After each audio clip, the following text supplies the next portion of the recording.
Hey guys, welcome to the Liberal Hive Mind, a channel solely focused on exposing the abundant hypocrisy of the left. Alright, so obviously you guys know exactly what we're talking about here. There's really only one appropriate topic of discussion. Yesterday, an attempt was made on Donald Trump's life. A full-on presidential assassination attempt. And now generally with crimes, especially crimes caught on action, in the current internet media era that we live in, usually, things get clearer as time goes on. We gather more evidence, you have different camera angles, different video evidence shot from all the different angles, considering everybody has a high-quality digital camera in their pockets these days. So usually you can get to the bottom of things quite quickly as all the information trickles. But this situation's a little bit different. The more information, the more video evidence specifically that is released, the more questions we have. Something isn't adding up with what transpired yesterday, and there's only two possible answers. Either complete and utter incompetence, a failure of epic proportion, or there's a massive dangerous conspiracy to uncover. Let's get into all of the oddities and try to have as honest of a conversation as possible. I'm not going to sit here and make any declarative statements or any big points without any facts, but we'll certainly analyze all the facts and ask all the right questions. We've got some stuff to get into, so let's roll the tape. Alright folks, so we saw what happened, and we've seen all the video evidence, I'm sure you have. Well, like I alluded in the intro, I got some serious questions. First off, we got this clip. And you know, that's a little bit old,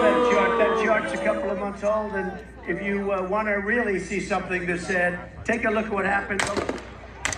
Now, based on reports, what you're seeing are two Secret Service members on top of a roof behind Donald Trump, aiming down scope at what seems to be a threat. The question is, what are they waiting for? What's taking so long? Why the hesitation? And most importantly, if they were looking down the scope at a terrorist sniper, why didn't they eliminate the threat? That is obvious question number one. Obviously, there was some sort of failure. But it gets even worse after seeing this video, because again, it raises more questions than it answers. First off, why the hesitation? Why didn't they do their job? And secondly, how the frick did this happen in the first place? How? We're talking about the Secret Service here. We're talking about a former president and possibly the next president of the United States. He is supposed to have 24/7 full-on Secret Service security detail, and not just any detail, but the best in the business. You mean to tell me that the best in the business, coordinating with local law enforcement and probably other contracting groups, you mean to tell me that all of these highly trained, top of their industry professionals didn't even secure the perimeter? They didn't have buildings in the direct vicinity on lockdown? I mean, it is truly unbelievable. You know, the way this is looking to me, it seems unbelievable that Secret Service allowed this to happen, and that's where the question gets raised. Was this just an honest mistake, or was there a purpose behind the inaction? Was there a secret conspiracy transpiring? We can only speculate. Well, when speculating, generally you'll follow what makes the most sense. Well, honestly, like I just said, the Secret Service and police department inaction, the sheer level of incompetence seems almost unbelievable. Some of the eyewitness testimony, I mean, it's mind-blowing. And you know, that's a little bit old. He's going down!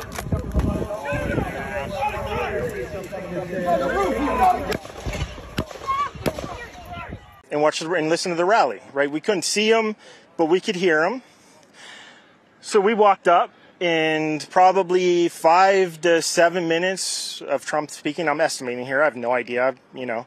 But we noticed a guy crawling, bear crawling up the roof of the building beside us, 50 feet away from us. So we're standing there, you know, we're pointing at the guy crawling up the roof. And he had a gun, right? He had a rifle. A rifle. We could clearly see him with a rifle. Absolutely. We're pointing at him. The police are down there running around on the ground. We're like, hey, man, there's a guy on the roof with a rifle. And the police were like, huh, what? You know, like they didn't know what was going on. You know, we're like, hey, right here on the roof. We can see him from right here. We see him. You know, he's crawling. As Trump started, I noticed two officers that were looking for something or somebody. I was looking around myself and seeing a guy on top of one of the buildings go in between one building to the next, and went and told the officer that he was up there. And when I went back to my spot, I heard that people could still see the person from where they were standing. So I checked that out, and I went back to tell the officer that if he came over there, he could see them.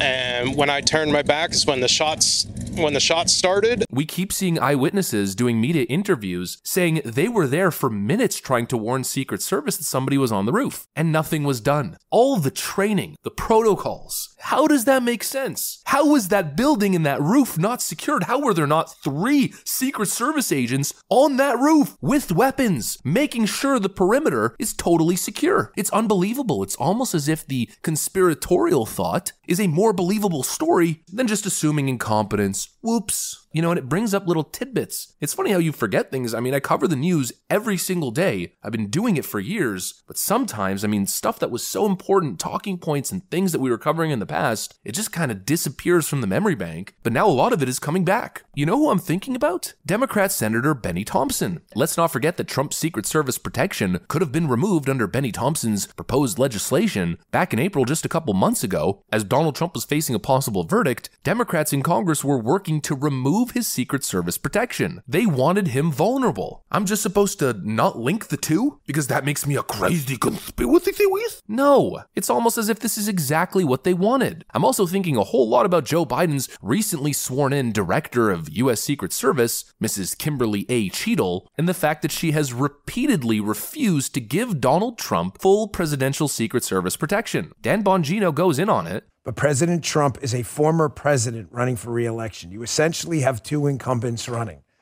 Folks, he does not have a full presidential package right now. It is putting the man in danger. His threat level is apocalyptic and catastrophic.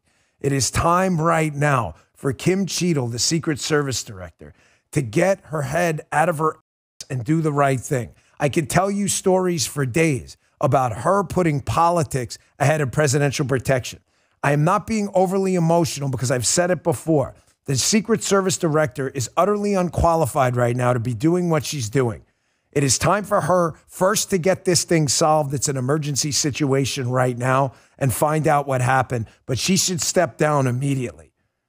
Some of the things she has told people on that detail about security arrangements, clearly making political statements, she is completely unqualified.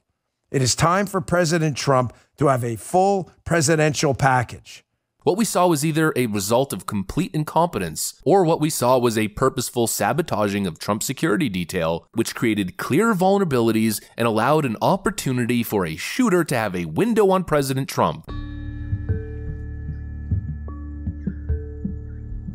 It's hard to know exactly what happened, or again to make a declarative statement here, but obviously something makes no sense. How in the frick did the US Secret Service allow a domestic terrorist sniper to set up for not just 2 seconds on a parallel roof within a clear fatal distance without any intervention? How was nobody covering that building? How could this have possibly happened? Well, director Kimberly A. Cheadle has some big frickin' questions to answer, and I'm just hoping she'll do a better job in her response than she did with the accidentally deleted January 6 tapes, or rather text messages. She would know. The 28-year veteran was on the team that evacuated Vice President Dick Cheney on 9/11, and she served on then Vice President Biden's protective detail. He named her director in mid-2022. Amid a swirl of controversy over the agency deleting nearly all of its text messages from January 6th. The agency says that was due to a data migration. System migrations happen, but I think for a lot of Americans, it just doesn't pass the smell test, given the timing and the volume of messages deleted.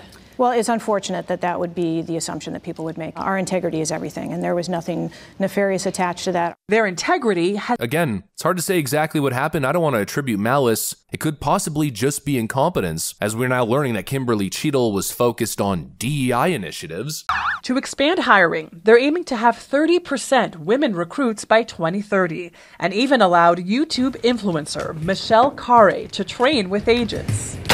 But I'm very conscious, as I sit in this chair now, of making sure that we need to attract diverse candidates and ensure that we are developing and giving opportunities to everybody in our workforce, and particularly women. More focused on ridiculous woke DEI programs than she wasn't doing her job, which of course is protecting the President of the United States and the former presidents. Absolutely shocking, confusing stuff. Independent investigations must be launched immediately. Every single question question must be answered because none of this makes any frickin' sense at all. Anyways, that's pretty much what I got for you guys. Hopefully you enjoyed it. If you did, make sure to leave a like and possibly subscribe to the channel. Thanks for watching, and I'll see you on the next one.